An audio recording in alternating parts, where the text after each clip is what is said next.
Pemirsa, TNI Angkatan Laut menunggak pembayaran BBM senilai triliunan rupiah. Namun Kepala Staf Angkatan Laut meminta agar dilakukan pemutihan atas tunggakan tersebut agar tidak mengganggu operasional TNI Angkatan Laut.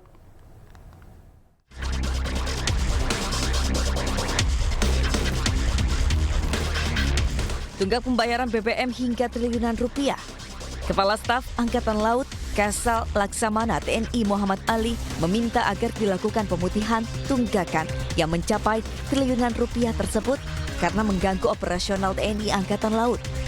Hal itu disampaikan Kasal Laksamana TNI Muhammad Ali dalam rapat dengar pendapat dengan Komisi 1 DPR.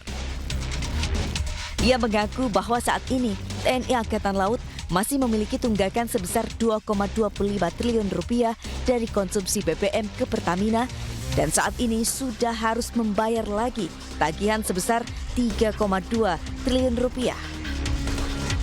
Mengganggu sekali, mengganggu kegiatan operasional dan harapannya sebenarnya ini bisa ditiadakan gitu untuk masalah bahan bakar. Jadi terpusat, diputihkan lah ya kalau bahasa ini. Ali juga mengatakan agar kebijakan bahan bakar dapat diatur oleh Kementerian Pertahanan dan terpusat di Kemhan. Saat ini TNI Angkatan Laut sendiri memiliki anggaran mencapai 18,3 triliun rupiah. Dari Jakarta, tim Liputan iNews. Sementara itu, tumpukan sampah kembali menutupi sebagian jalan Warakas Raya, Tanjung Priuk, Jakarta Utara. Sampah diduga dibuang warga di pinggir jalan karena kurangnya tempat pembuangan sampah yang memadai.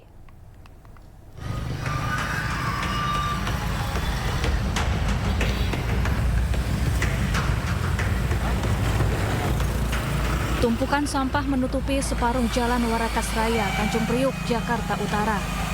Sampah yang menggunung ini didominasi sampah rumah tangga yang sengaja dibuang warga. Warga mengaku terpaksa membuang sampah di pinggir jalan karena kurangnya tempat pembuangan sampah yang memadai. Sampah-sampah ini mengganggu pengguna jalan dan berbahaya bagi kesehatan warga. Ya mengganggu sih, mengganggu aktivitas orang lalu lalang lewat jalan karena penyempitan jalan juga kan. Petugas kebersihan setempat mengaku biasanya tumpukan sampah sudah terangkut sejak dini hari. Namun pada Senin kemarin alat pengeruk dan truk pengangkut sampah terlambat tiba di lokasi. Ya gimana ya, masih habis. Kita di sini satu-satunya titik lokasi Warakas yang ada, karena lokasi yang lain tidak ada. Cuman kita jam buangnya sudah berkoordinasi dengan kelurahan, jadi setiap jam 5 kita ambil, selesai minimal jam 8, jam 9. Dalam satu hari, petugas bisa mengangkut 7 meter kubik sampah atau sekitar 1 truk sampah ukuran besar. Petugas berharap masyarakat lebih sadar untuk tidak membuang sampah sembarangan dan memilah serta mengelola sampah di rumah. Dari Jakarta, Rizky Falufi, iNews melaporkan. Sisa air banjirop dengan tinggi mencapai 15 cm masih menggenangi kawasan depan Baywalk, Jakarta Utara. Banjir imbas pasang air laut sejak Selasa dini hari.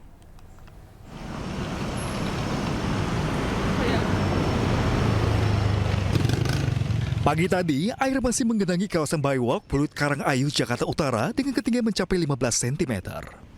Terpantau, banjir terjadi sejak Selasa dini hari diduga akibat imbas pasang air laut.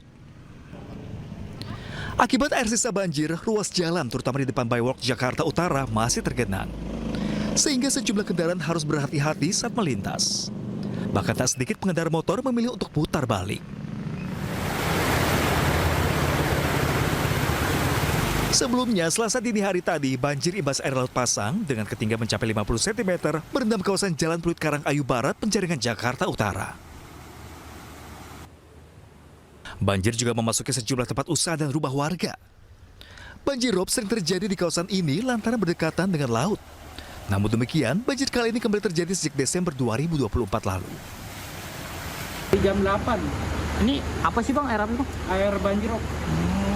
Memang sering Bang banjirop sini. Kalau sering bisa dibilang ya paling 3 bulan sekali, tapi biasanya cuma sebatas kaki kalau di depan. Oh ini saat ini tingginya berapa Bang? Ini sepaha kan. Terus lebih tinggi kemarin Desember sih. Desember sepinggang. Kalau sekarang masih lumayan lah, lumayan parah. Tapi ada kemungkinan naik nih Bang? Nanti surut udah mulai surut sih. Kalau naiknya kita nggak tahu besok kayak gimana lagi. Warga berharap banjirop yang sering melanda kawasan mereka dapat segera teratasi. Dari Jakarta, Tim Liputan Ayus melaporkan. Kita beralih ke informasi lain pemirsa. Presiden Prabowo Subianto bertemu dengan Federasi Industri Korea Selatan. Pertemuan membahas perluasan kerjasama antara kedua negara. Pertemuan dengan organisasi ekonomi terbesar di Korea Selatan digelar di Istana Merdeka. Presiden Prabowo menyambut langsung para delegasi di ruang Jepara Istana Merdeka. Dalam pertemuan ini, Presiden Prabowo didampingi Wakil Presiden Gibran Rakabuming Raka dan Menteri Koordinator Bidang Perekonomian Airlangga Hartarto. Tak ketinggalan Menteri Investasi dan Hilirisasi sekaligus CEO Danantara Rosan Ruslani ikut hadir dalam pertemuan. Pertemuan digelar untuk memperkuat hubungan ekonomi dan memperluas peluang kerjasama investasi antara Indonesia dan Korea Selatan di berbagai bidang.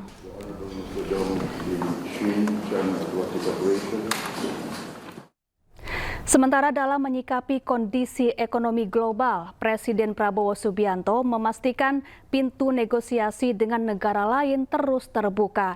Namun Prabowo tekankan Indonesia tidak akan mengemis kepada negara lain. Kita dihantam tarif berapapun, kita akan berunding, akan negosiasi. Kita hormati, tapi kita percaya kepada kekuatan kita sendiri, saudara sekalian. Kalaupun mereka tidak membuka pasar mereka kepada kita, kita akan survive, kita akan tambah kuat, kita akan berdiri di atas kaki kita sendiri. Kita tidak akan pernah menyerah.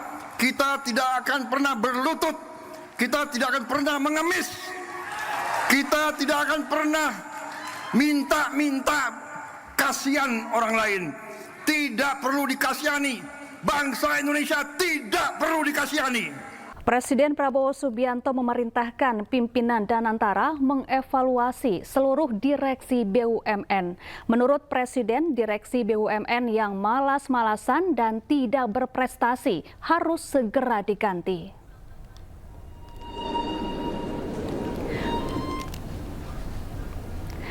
Perintah Presiden Prabowo muncul saat memberikan arahan di acara Town Hall Danantara di daerah Senayan, Jakarta.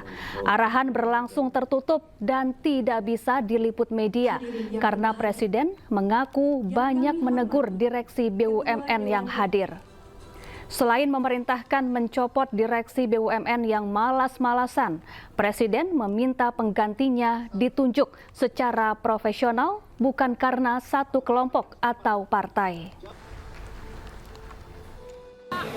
Ya, jadi tadi saya menyampaikan bahwa Danantara ini adalah kekayaan bangsa Indonesia,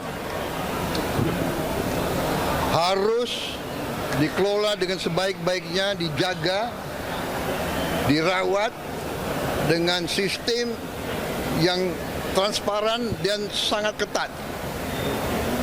Karena ini adalah kekayaan yang luar biasa dan bisa mendorong kebangkitan kita.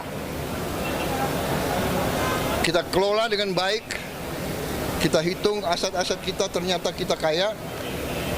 Mungkin sebentar lagi kekayaan Danantara akan tembus $1 triliun. Dan kalau dikelola dengan baik, ini bisa menghasilkan dana yang besar untuk bangsa kita. Itu pendekatan saya seperti itu. Saya minta atas nama bangsa dan rakyat, saya minta semua direksi berbuat yang terbaik, tinggalkan praktek-praktek zaman dulu mungkin yang kurang efisien, atau ada praktek-praktek yang nggak benar, harus ditinggalkan. Dan saya serahkan kepada manajemen untuk mengevaluasi semua direksi, dievaluasi kinerjanya dan wataknya, akhlaknya, dan prestasinya. Kalau dia tidak berprestasi, kalau dia malas-malesan, kalau dia lakukan praktek-praktek yang nggak benar, menyalahgunakan wewenang, menyalahgunakan fasilitas, saya minta diganti. Yang baik dari bawah, dari dalam, kalau bisa dipromosikan. Kalau tidak, cari ahli yang baik. Tapi tidak boleh yang tidak profesional. Ya, saya bilang jangan memilih atas dasar suku, agama, ras, latar belakang, atau atas dasar partai politik. Tidak, ini